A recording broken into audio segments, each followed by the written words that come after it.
우리 창세기 11번째 우리 아브라함 뒤를 돌아보지 말라라고 하는 제목으로 우리 말씀을 한 번 더 상고해 보려고 합니다. 여러분, 제가 매일 아침이면 저에게 어김없이 카톡을 보내주시는 집사님이 있습니다. 그 카톡 내용은 어떤 다른 메시지보다도 본인이 듣고 은혜 받았던 찬양곡을 매일 빠지지 않고 저에게 보내주시는 한 집사님이 계십니다. 여러분도 다 인정하시겠지만 여러분, 제가 찬양을 잘 못 부르지 않습니까? 다 인정하시는 표정으로 맞아요, 맞아. 예, 맞습니다. 인정합니다. 그래서 제가 찬양을 잘 이렇게 부르지는 못하지만 찬양 듣는 것을 너무너무 좋아하기 때문에 교회에서 집으로, 집에서 교회로 가는 길에 늘 찬양, 또 말씀, 또 강의 들으면서, 인터넷으로 강의 들으면서 출퇴근하는데, 그래서 잘 부르지는 못하지만 들어본 찬양곡은 그래도 꽤 된다고 자부합니다. 근데 이 집사님이 보내주신, 어느 날 아침에 보내주신 이 곡은 제가 한 번도 들어본 적이 없는 곡인데, 그 가사가 참 마음에 오래오래 남아서 제 일기장에 이렇게 담아두었던 그런 내용, 그런 가사입니다. His Will이라고 하는 요즘 떠오르는 찬양팀이 작사하고 작곡해서 만든 밤이라고 하는 Night, 밤이라고 하는 곡인데, 여러분 가사가 이렇습니다. 한번 들어보시죠. 하루가 저물어 밤이 되면 동네 아이들 하나 둘 다 집으로 가고, 어둠이 내리는 저 언덕 위로 긴 나의 하루도 저문다. 밤 하늘 가득 주님 품에 오늘 하루를 정직하게 그려본다. 감사도 열정도 조금 아쉬운 오늘이었지만 내일은 더 많이 웃어보자. 내일은 더 많이 사랑하자. 1절이 이렇고요. 2절은 이렇습니다. 2절이 좀 더 좋은데 한번 들어보시죠. 인생이 저물어 밤이 오면 허락된 여행 마친 후 홀로 떠나야 해. 어둠이 내리는 저 언덕 위로 짧았던 인생이 저물 때 주님 주셨던 시간 속에 나는 얼마나 후회 없이 살았을까?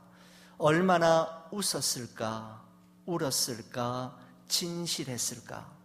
이 밤에 부르는 삶의 노래가 늘 똑같은 일상에 지친 모든 이들의 마음에 살며시 내려앉기를. 오늘도 평안한 밤이라고 하는 가사를 가지고 있습니다. 여러분 직접 한번 들어보시면은 그 선율과 가사가 완벽한 조화를 이루면서 정말 귀한 찬양이다라는 생각이 여러분도 드실 거라 생각이 됩니다. 여러분, 하루가 저물고 한 해가 저물듯 여러분, 우리 인생도 저물어 인생의 밤이 찾아오면 우리는 우리 각자가 살았던 삶의 내용물을 가지고 하나님 앞에 돌아가야 하는 그 여정을 준비해야 합니다. 여러분, 사람은 마지막 죽음의 순간이 찾아오게 되면 큰 부자가 되지 못한 것을 후회하거나 높은 자리에 올라가지 못했던 것을 자책하거나 더 많은 돈을 모으지 못한 것을 안타까워하는 사람은 아무도 없다고 합니다. 다만 사랑해야 할 사람을 사랑하지 못한 것과 용서해야 할 사람을 용서하지 못한 것에 대한 후회가 더 많다고 하고, 좀 더 웃으며 좀 더 감사하며 좀 더 나누며 살지 못한 것들에 대한 아쉬움이 그 사람의 마음속에 많이 남는다고 합니다. 여러분의 2018년 이 한 해를 여러분 어떻게 살아오셨습니까? 그리고 한 해의 마지막 한 달을 어떻게 보낼 계획을 세우고 계십니까? 여러분, 저는 지난주에 여러분과 함께 나누었던 이 소돔과 고모라 성의 최후의 날과 그 이후를 그려내고 있는 이 본문의 말씀을 여러분과 함께 좀 더 자세하게 살펴보면서 나의 남은 날들을 하나님 앞에서 어떻게 보낼 것인가, 무엇에 좀 더 무게를 두고 살아가야 할 것인가 라고 하는 질문의 해답을 오늘 이 본문을 통해서 한번 찾아보려고 합니다. 여러분, 오늘 본문의 말씀은 23절에 이런 말씀으로 시작이 되죠. 우리 같이 한번 읽어볼까요? 시작. 롯이 소알에 들어갈 때에 해가 돋았더라 라는 말씀으로 오늘 본문이 시작이 됩니다. 그죠? 여러분, 하나님의 심판과 진멸의 시작을 알리는 해가 돋는 그 시간이 가까움에도 불구하고, 그 시간이 임박했음에도 불구하고 롯과 그의 가족들이 자꾸 지체하고 우물쭈물하자 두 천사는 어떻게 했습니까? 롯의 손과 롯의 아내의 손을 붙잡고, 그리고 롯의 두 딸의 손을 붙잡고는 강제로 그 소돔성 밖으로 이끌어 내었지요. 그러면서 이렇게 말합니다.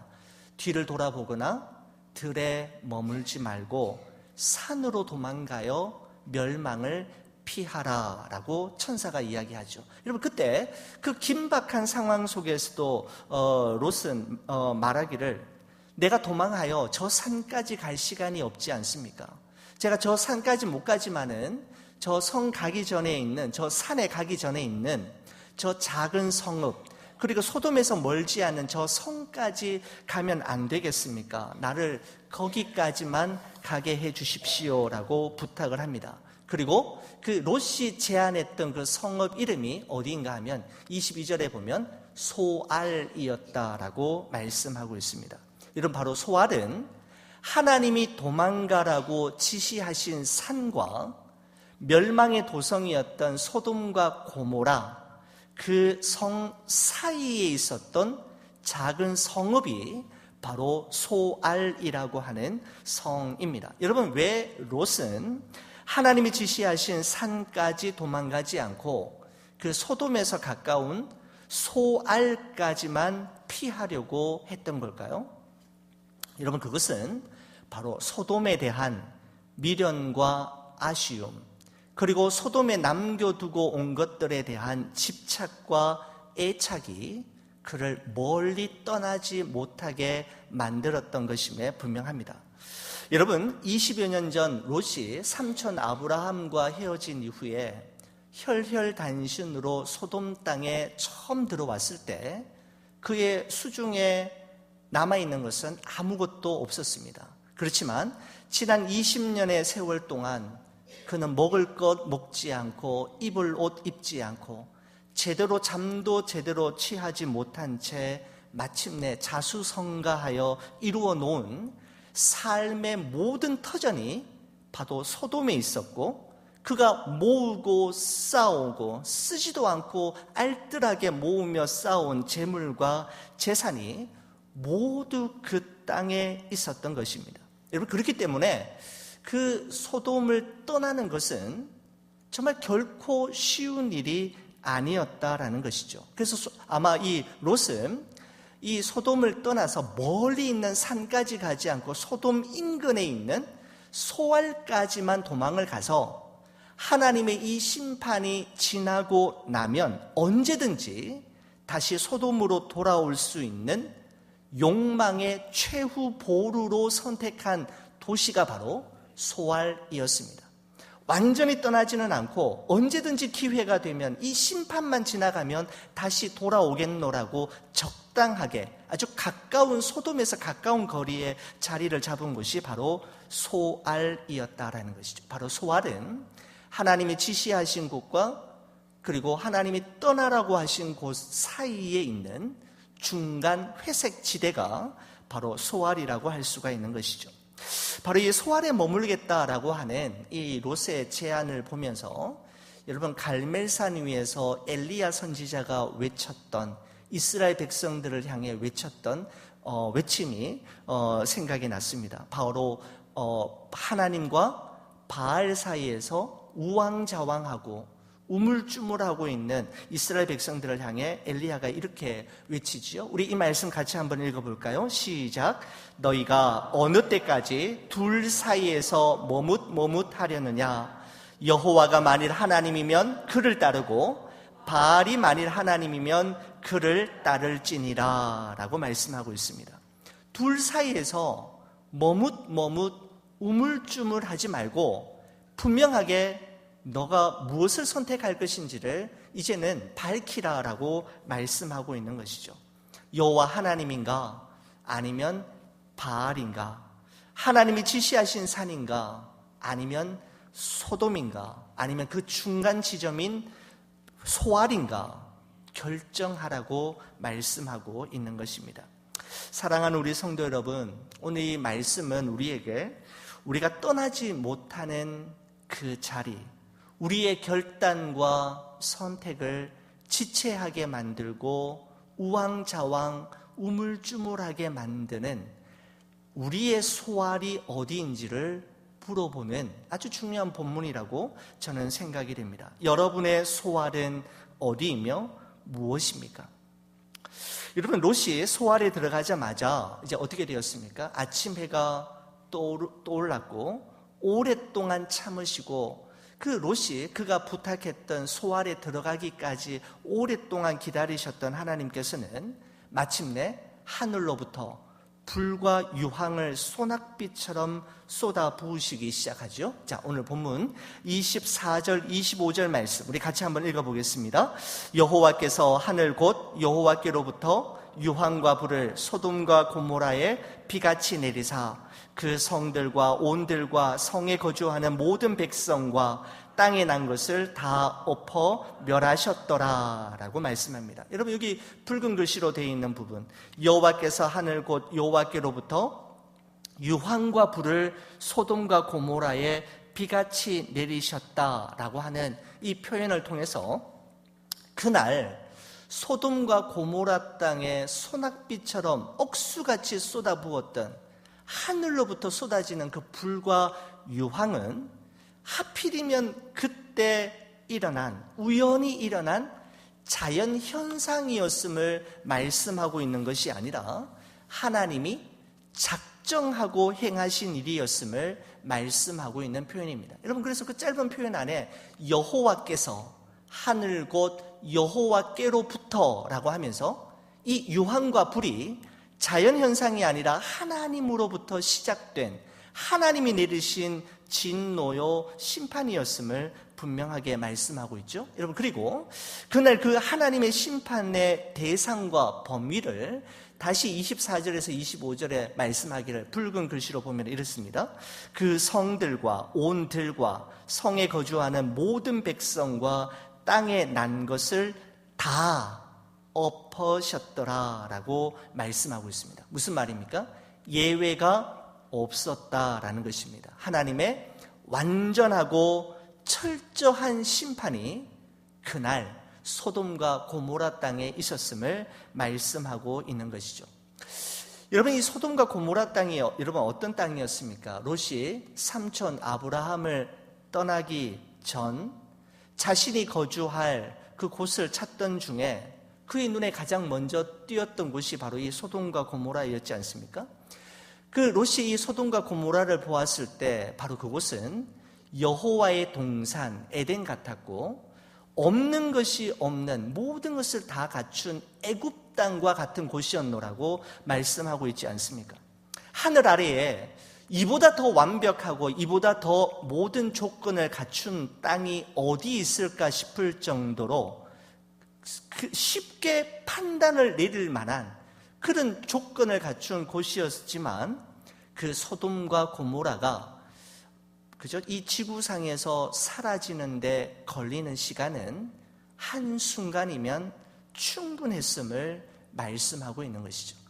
완벽하고 완전한 땅, 에덴 동산 같았고 애굽 땅 같았던 그 땅이 무너지는데 걸리는 시간은 한순간이면 충분했습니다. 여러분, 성경은 우리에게 말씀하기를 이렇게 말씀하고 있죠. 요한 1서의 말씀에 보면 이렇습니다. 이 세상이나 이 세상에 있는 것들을 사랑하지 말라. 누구든지 세상을 사랑하면 아버지의 사랑이 그 안에 있지 아니하니 이는 세상에 있는 모든 것이 육신의 정욕과 안목의 정욕과 이생의 자랑이니 다 아버지께로부터 온 것이 아니요 세상으로부터 온 것이라. 그리고 이렇게 되죠. 이 세상도 그 정욕도 지나가되 오직 하나님의 뜻을 행하는 자는 영원히 거하느니라 라고 말씀하고 있습니다. 이 세상도 그 정욕도 지나가되 오직 하나님의 뜻을 행하는 자는 영원히 거하느니라. 여러분, 하나님의 말씀은 여러분과 저에게 분명하게 말하기를 지나가는 것과 영원히 거하는 것이 있음을 우리에게 분명하게 말씀하고 있습니다. 그럴 뿐만 아니라 너희는 무엇을 추구하며 살 것인가를 결정할 것을 우리에게 요구하고 있는 것이죠. pass away 할 것과 lives forever 할 것 중에 어느 것을 선택하며 어디에 무게의 중심을 두고 살아갈 것인지를 우리에게 선택할 것을 말씀하고 있는 것입니다. 그죠? 참 이 말씀은 우리에게 항상 두 가지 중에 어느 한 길, 동시에 두 길을 갈 수 없고 한 가지 길을 선택해야 함을 우리에게 말해주고 있지 않습니까?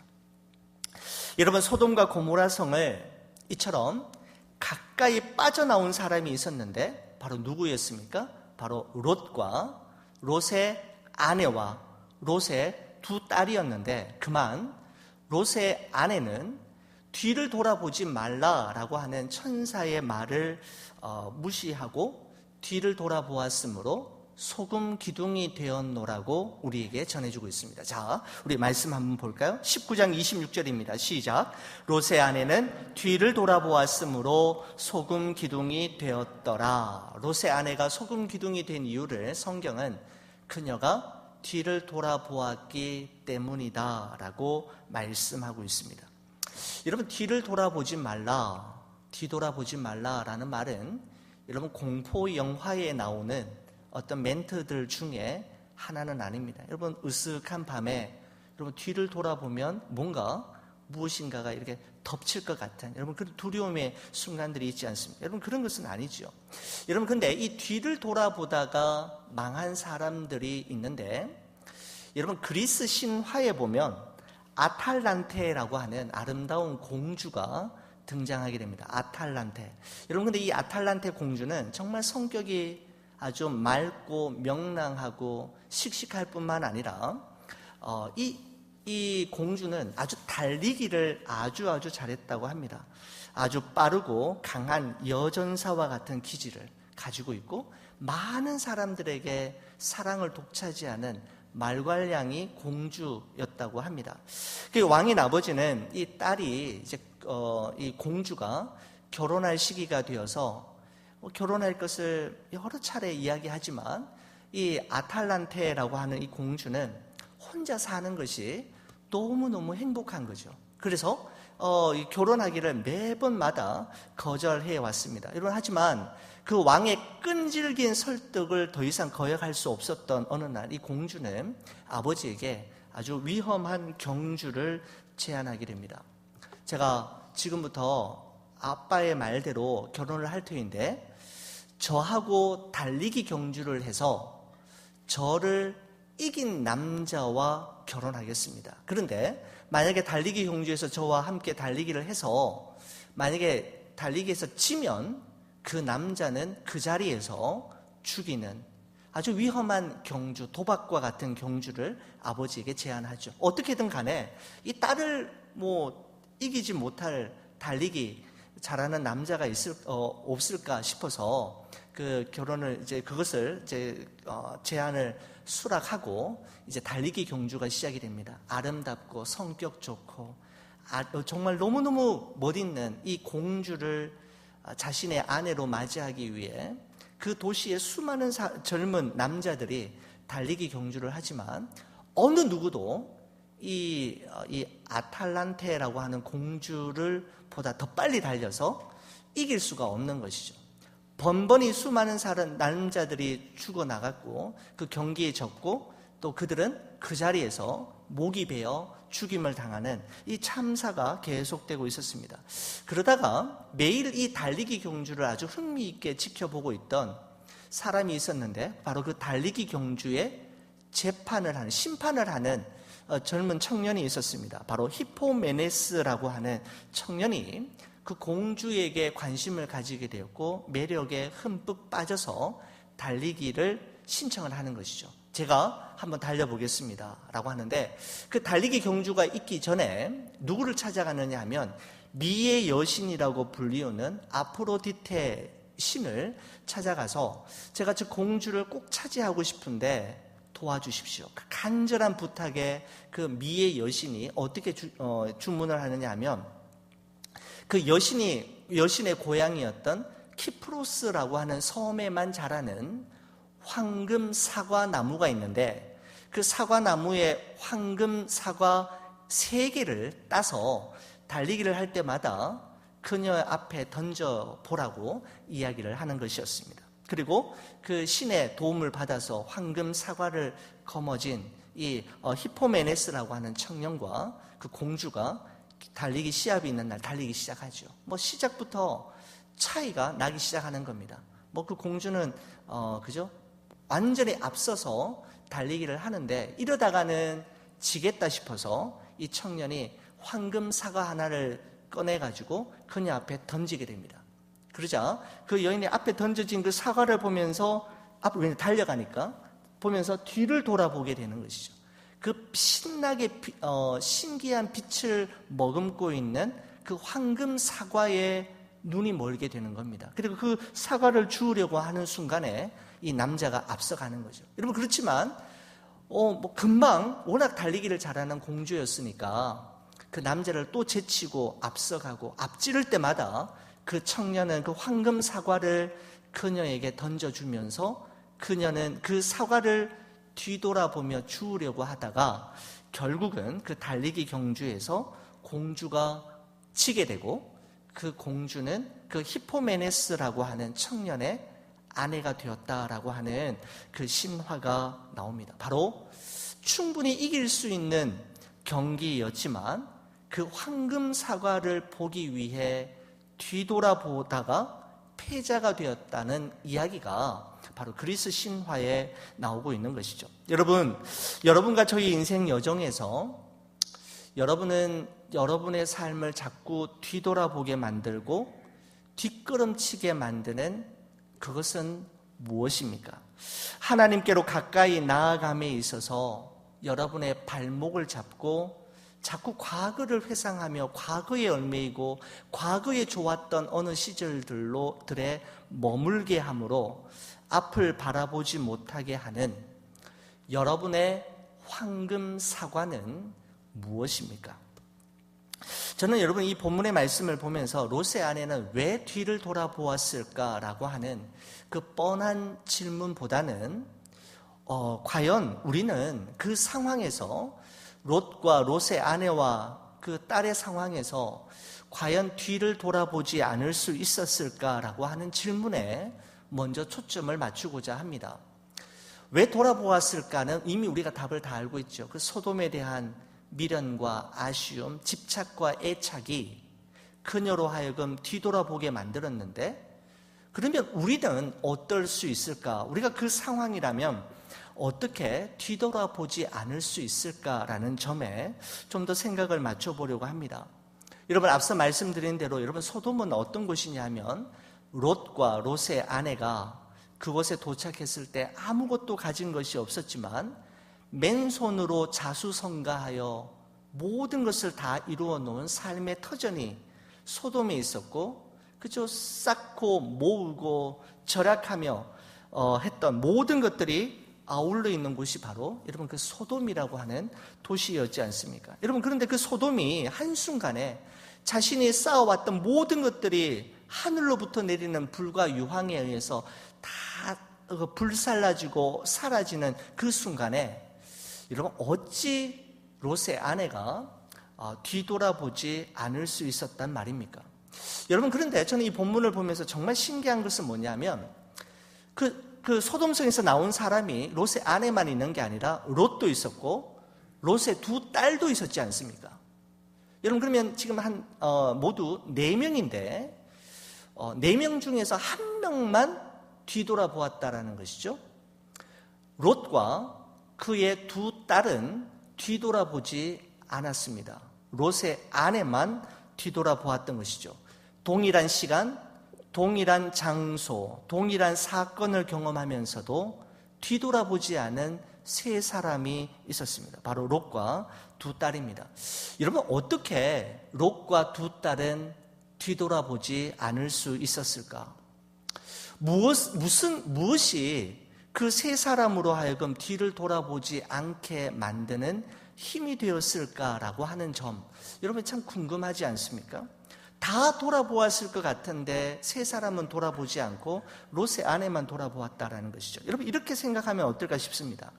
여러분, 이 소돔과 고모라가 아침이 되었을 때 멸망하기 시작하지 않습니까? 여러분, 그런데 소돔과 고모라 성이 멸망하기 전날 밤에 여러분, 어떤 일이 있었는지 우리는 알고 있습니다. 바로 하나님으로부터 보내심을 받은 두 천사가 소돔성에 들어왔을 때, 그리고 롯의 집에 머무르게 되었을 때, 그 소식을 도대체 어떻게 알았는지 소돔의 남자들이 몰려와서는 두 남자들과 상관하겠노라고, 무슨 말이었죠? 동성애적 성관계를 가지겠노라고 야단법석을 떨지 않습니까? 순식간에 성난 폭도로 변하자 롯은 너무나도 다급한 나머지 어떻게 제안을 하는가 하면, 자기의 두 딸이 여기 있으니까 너희 눈에 좋은 대로 마음대로 행하십시오. 하지만 이 두 천사만큼은 절대로 건드리지 말아달라고 이야기하지 않습니까? 여러분, 이런 황당무계한 제안이 어디 있습니까?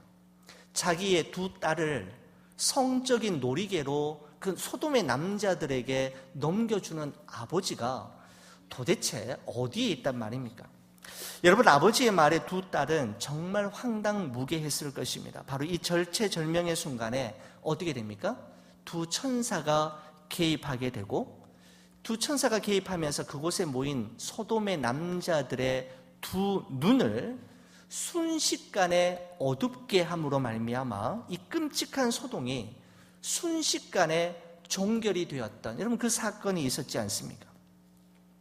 바로 그 시간에 그 두 천사가 극적으로 개입하지 않았다면 아마 롯은 그 소돔 남자들에게 집단 폭행을 당했을 뻔했고, 롯의 두 딸은 아버지의 어처구니 없는 결정으로 인해 일평생 씻을 수 없는 수치심을 가지고 아마 파괴된 인생을 살았을 뻔했지 않습니까? 여러분, 이런 사건의 전모를 가장 가까운 곳에서 직접 경험했던 당사자가 누구였냐면 바로 롯과 두 딸이었는데, 두 딸은 그때 그것을 보면서 무슨 생각을 하게 되었을까요? 천사가 하는 말은 무조건 들어야만 살 수 있다라고 하는 생각을 하게 되었지 않겠습니까? 바로 그 말씀에 대한 절대적인 믿음과 신뢰가 롯과 그의 두 딸로 하여금 돌아보지 말라라고 할 때 이유도 묻지 않고 돌아보지 않게 만드는 힘이 되었다라는 사실입니다. 여러분, 그렇습니다. 뒤를 돌아보지 말라는 하나님의 말씀을 순종하게 하는 힘은 하나님의 말씀에 절대적인 무게를 실을 때에만 가능한 법이지요. 여러분, 하지만 하나님의 말씀에 대한 절대적인 무게를 실지 않았던 롯의 아내는 사위들처럼 그 말씀을 농담처럼 여기다가 뒤를 돌아봄으로 말미암아 소금 기둥이 되었던 것을 볼 수가 있습니다. 여러분, 이 소돔과 고모라가 오늘날 어느 지역을 이야기하면, 여러분, 그 이스라엘에 가시게 되면 사해 바다가 있습니다. 사해 바다가 온통 소금으로 이렇게 되어 있고, 또한 그곳에서는 아직도 그 유황 냄새가 참 많이 나는 것을 제가 경험해 본 적이 있는데, 여러분, 사해 바다가 오늘날 소돔과 고모라가 위치했던 지역으로 고고학자들은 이야기하고 있습니다. 여러분, 사해가 어떤 바다입니까? 죽을 사자 바다 해자, 죽음의 바다이지 않습니까?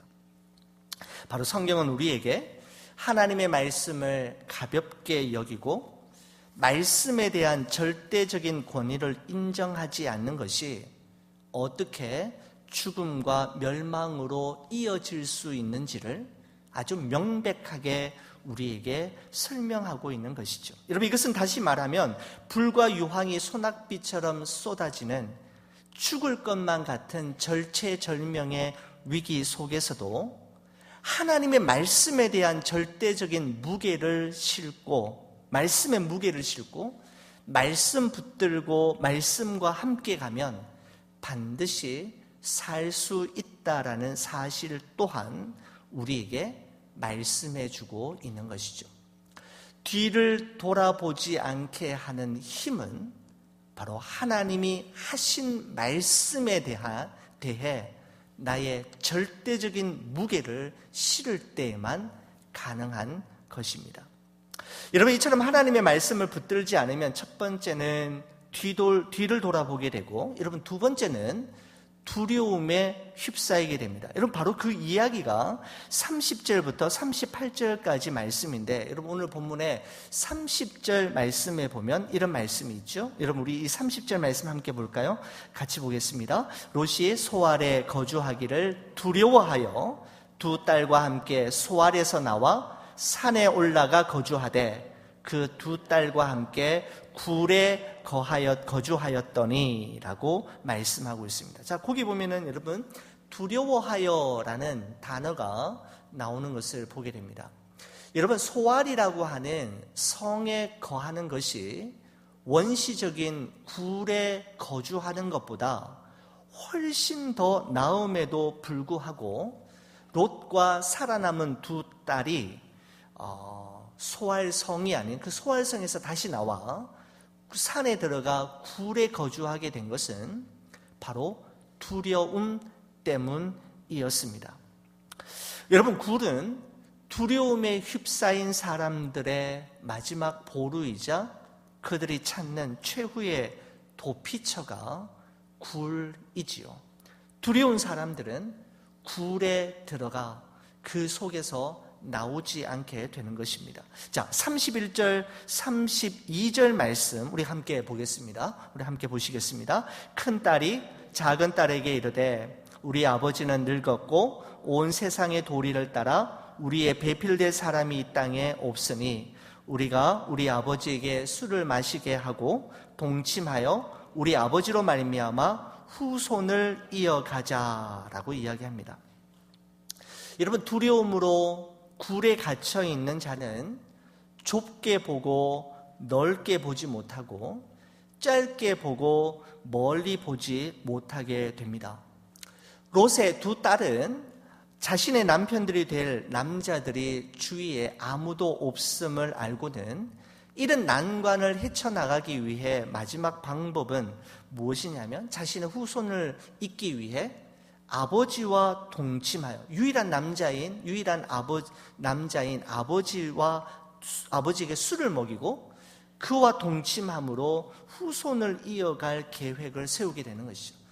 정말 엄청난, 정말 말도 안 되는 그런 계획을 세우는 것을 보게 됩니다. 여러분, 그러면서 여러분 보면 여기 굵은 글씨에 보면 이렇게 되어 있죠. 그것이 온 세상의 도리를 따르는 것이다 라고 이 두 딸이 둘이서 이야기하는 것을 보게 됩니다. 이런 무슨 말씀입니까? 여러분, 하나님의 말씀에 대한 절대적인 무게를 실지 않고 말씀을 붙들고 말씀을 따라 살아가지 않으면 세상의 도리, 세상의 원리와 방식을 따라 살아가게 되는 것이죠. 바로 롯과 롯의 두 딸은 죄악이 들끓는 소돔에 살아가면서 무엇이 하나님 보시기에 옳은지 그른지, 그리고 인간의 도리가 무엇인지를 분별하는 분별력을 완전히 상실해버린 것을 볼 수가 있는 것입니다. 여러분, 바로 롯과 롯의 가족이 행복했을 때는 여러분 언제였습니까?